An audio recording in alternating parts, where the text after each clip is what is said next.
Hello, everyone, and welcome back.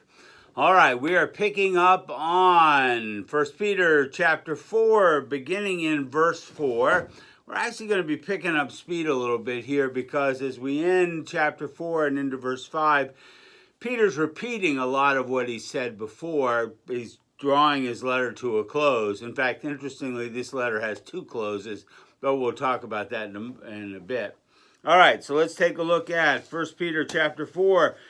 Let's see. Actually, let's start at verse 1. Therefore, since Christ suffered in his body, arm yourselves with the same attitude, because whoever suffers in the body is done with sin. As a result, they do not live the rest of their earthly lives for human desires, but rather for the will of God. For you have spent enough time in the past doing what pagans choose to do, living in debauchery, lust, drunkenness, orgies, carousing, and detestable idolatry. They are surprised when you do not join them in their reckless and wild living, and they heap abuse on you. But they will have to give an account to him who is ready to judge the living and the dead. For this is the reason the gospel was preached, even to those who are now dead, so that they might be judged according to human standards in regard to the body, but live according to God in regard to the Spirit. And I'm going to read on just the first part of verse 7, because it really sets the context for everything. The end of all things is near. The end of all things is near. All right. So let's take a look. We're focusing this morning on verses 4, and we'll see how far we get. Therefore, they, who's they? Therefore, they, the Gentiles. Now, the way Peter uses this phrase, the Gentiles, the peoples of the nations, is it was common for the Jews to call everybody outside who wasn't a Jew a Gentile. But Peter, as I've said before, treats these Asian Christians as if they were Jews. In other words, they become the chosen people, and everybody outside of the church become the Gentiles. They, the Gentiles, think it strange that you do not plunge with them, run along here, literally, that you do not plunge with them into the same flood of dissipation, bad things, a flood of dispassion, and they heap abuse on you. They are surprised, the Gentiles. Here's another translation. This is the New International Version. They are surprised that you do not join them in their reckless, wild living, and they heap abuse on you. Well, as I said, they are the Gentiles. But it's not like they're some distant, we're not talking here about the Gentiles in Spain or the Gentiles in Africa here, or the Gentiles in India. We're talking about your neighbors. When Paul says they, he's speaking to the church, they are people that the folks in the church know very well. Their families, their friends, their neighbors. The people around you, the people in your immediate vicinity, don't miss that. This is not some theoretical, distant concern. This is everybody. This is your mother, your father, your brothers, your sisters. This is your neighbors, the people you've known since childhood. This is the local authorities. They all heap abuse on you. Why? Because you do not join them in their reckless and wild living. Well, to be fair, it's not like they're engaging in orgies, although Peter mentions orgies. What he's really talking about, and he's using kind of a Jewish overstatement here, he's talking about what we might call the civic religion. We miss this in modernity. I mean, we don't have it. We don't have a civic religion in the same way that has been common throughout most of human history. It was religion that held a society together, or it was one of the powerful glues that held a society together. And even centuries ago, when people were put to death for being Catholic in a Protestant country or being Protestant in a Catholic country.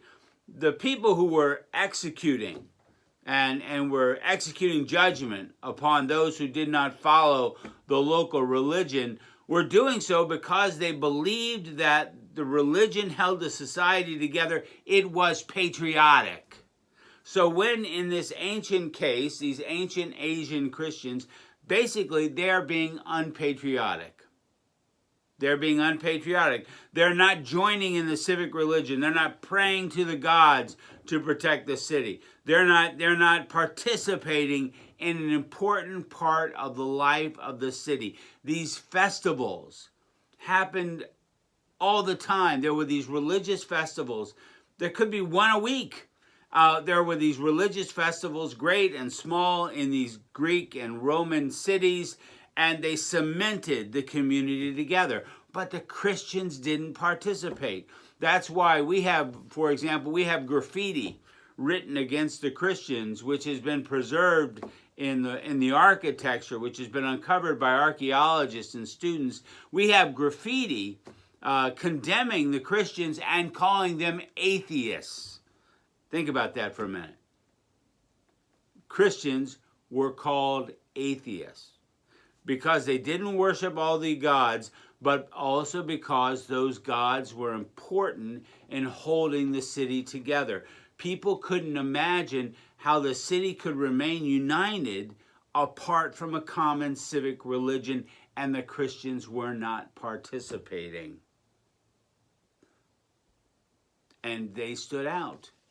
They stood out in their communities, and they stood out in their families. All right, let's take a look at verse 5.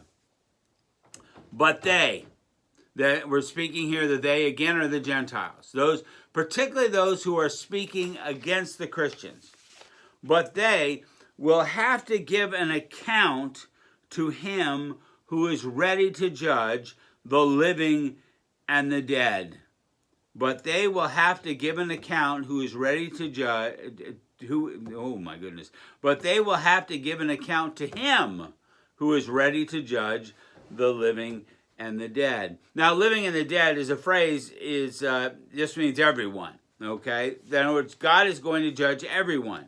Listen to Matthew. This is Jesus speaking in Matthew chapter 12, verse 36. But I tell you that men, the living and the dead, all men, I tell you that all men will have to give an account. There's that word again. Peter says everyone will have to give an account, and he's repeating the words of Jesus.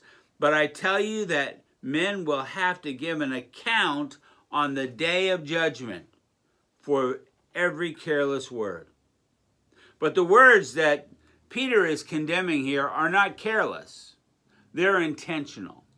They're words that are being spoken against the church. And Peter said, all those who speak against Christ and his church will one day be called before the judgment seat of God, and they will have to give an account of their words. Why? Because the words spoken against the church are ultimately words spoken against Christ and against God.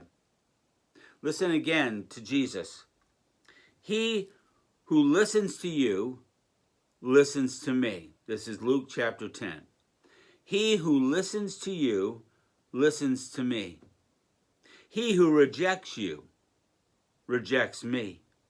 And he who rejects me rejects him who sent me. He who listens to you listens to me. He who rejects you rejects me. And he who rejects me rejects him who sent me. And don't be surprised, Jesus goes on to say in Matthew chapter 15, don't be surprised if the world hates you. Keep in mind that it hated me first.